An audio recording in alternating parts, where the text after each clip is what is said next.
Hi, good morning or afternoon or whatever it is where you are now. This is Grandpa ready to read a Thanksgiving story for Eleanor.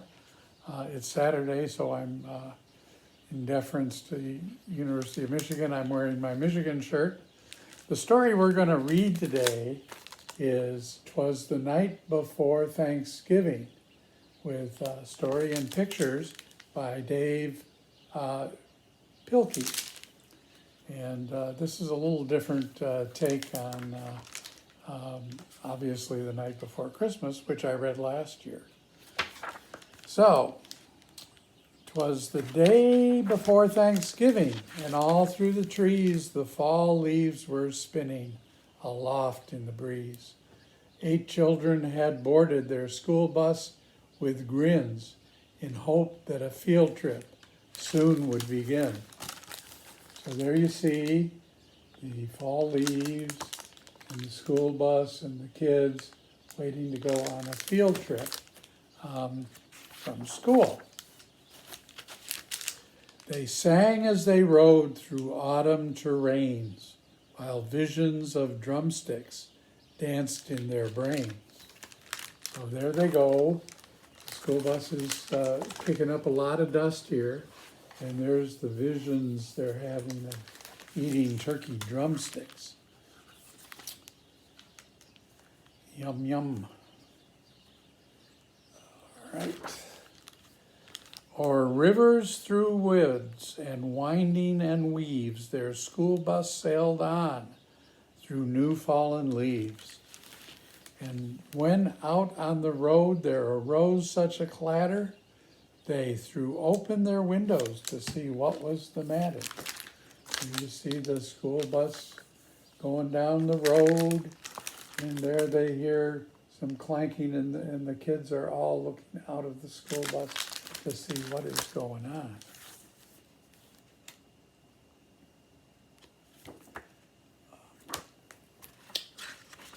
Dry hands, all this washing and disinfectant. Anyway, when what to their wondering eyes should they see but a miniature farm and 8 tiny turkeys, and a little old man so lively and rugged they knew in a moment it was Farmer McNugget.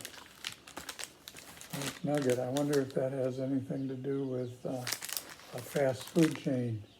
But anyway, they're arriving, and you see McNugget standing with all the turkeys, and they're greeting the children coming off of the bus. He was dressed all in denim from his head to his toe, with a pinch of polyester and a dash of Velcro. And then in a twinkling, they heard in the straw the prancing and pawing of each little claw. More rapid than chickens, the cockerels they came.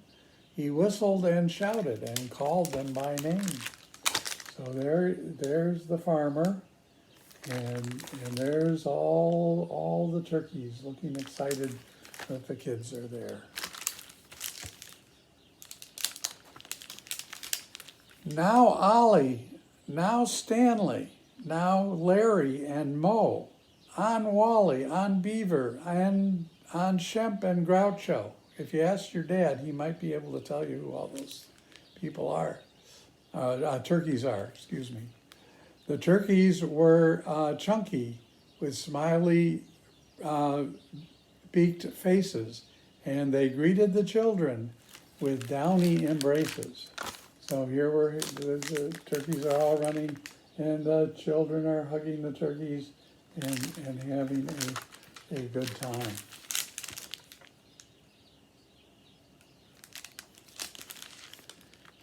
So out through the barnyard they ran and they flew, and they gobbled and giggled as friends sometimes do. So they're being all friendly with these turkeys and having just a grand old time. Then someone spotted an axe by the door, and she asked Farmer Nugget, What is it for? With a blink of an eye and a twist of his head, the old farmer told a grim tale of dread. So here's the farmer and his lovely wife in a pose from American Gothic, and the little girl asking him about the axe. The turkey behind her looks a little stressed, I would say. "Tonight," said McNugget, "these feathery beasts will be chopped up and roasted for Thanksgiving feast." The children stood still as tears filled their eyes as they clamored aloud in a chorus of cries. There's McNugget explaining the axe and all of the kids, and Turkey's looking very stressed, not to mention the teacher or bus driver, whoever that is.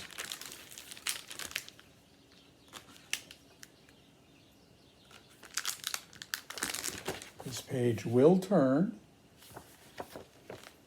Just needs a little friction. There we go. "Oh dear," cried McNugget. "Now what shall I do?" So he dashed to the well, and the teacher went too, and they fetched some water fresh from the ground in hopes that a swig might calm everyone down. So there they're running up to the well to get some water to calm the children down.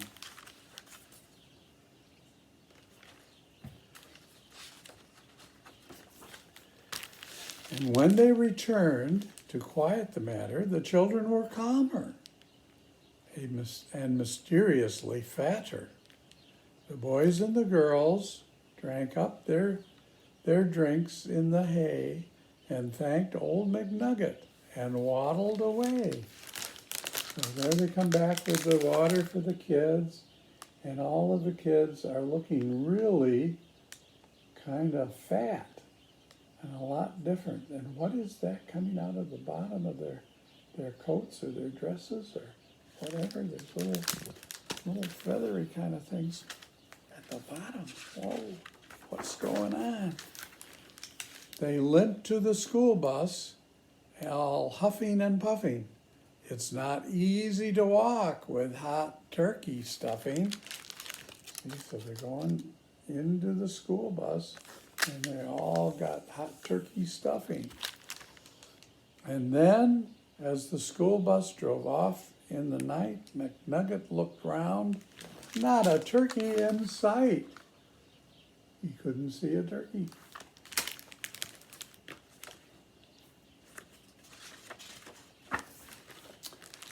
"'Twas the night before Thanksgiving, and the stars up above shone down on the school bus, abounding with love."